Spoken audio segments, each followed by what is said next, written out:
So black survival inside of a white supremacist framework requires adaptation. And adaptation inside of a measurement system becomes mimicry. And mimicry, when internalized, turns to warfare amongst the measured. But there is a white created metrics of worthiness that have been internalized, weaponized, and now enforce exile on blackness itself. So white metrics are now used in internal black wars, and we're just going to kind of depict them and go through a few of them that are kind of really present. So the first one is the respectability war. So the white metric is obedience equals safety and success equals assimilation. So the internalization that it looks like is dress right, speak right, and don't give them a reason. Right, versus I refuse to shrink myself, I survive loud. And the manifestation of this is that educated black women are policed for twerking, working class black men are dismissed as thugs, and queer folks are erased from the real black community, right? The real black community. Okay, real, you see what I mean? Survival strategies are just turned into shame weapons. That's the result. And then we have the education versus ignorance divide, right? So the white metric is intellect equals legitimacy. And the internalization looks like this. Degrees are safety armor. School as a savior myth. And hood knowledge is dismissed as dangerous. And the manifestation is, if only we educated them more. I got mine, why can't you? Exhausted black women judged for leaving, not healing. And we mistook academic fluency for moral clarity. Okay, like let's say a guy who hits women, right? Like if I put him in Harvard, he's just gonna beat up everybody in Harvard.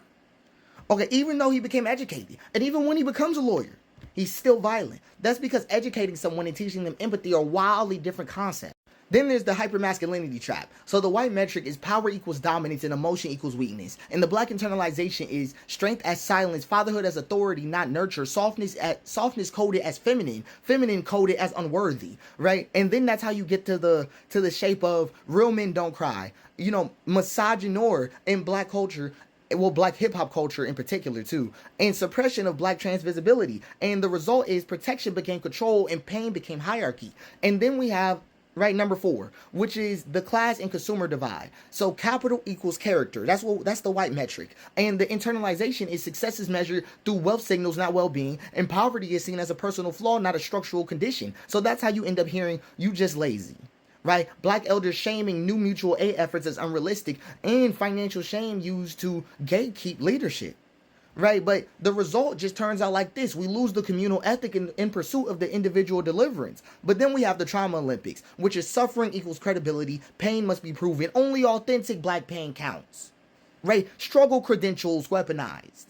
Right, and then we get those with therapy who instability or different trauma are disbelieved. And it looks like this: foster kids versus suburban kids, street survival versus therapy language. You ain't real, you ain't been through what I've been through. Right, and the healing becomes guilt and care becomes privilege. And this hurts more than whiteness ever did because it's internalized surveillance, right? Because the jail now lives inside the village.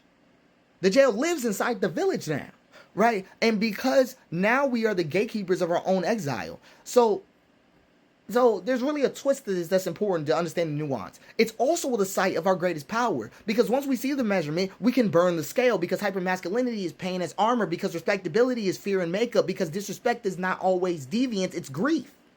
Okay, like, and really because they're still builders. There's still healers, and there's still artists who know how to bring us back together. The war really isn't black on black. It's a war between who we became to survive and who we were before we were measured.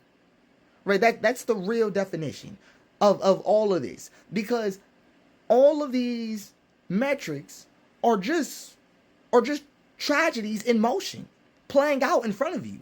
Right? Like one conversation that people have been referencing me to is the educated black woman and the black men who are there's like 50% of them cooning out, but like the other 50% who didn't go to college and now pursue hypermasculinity.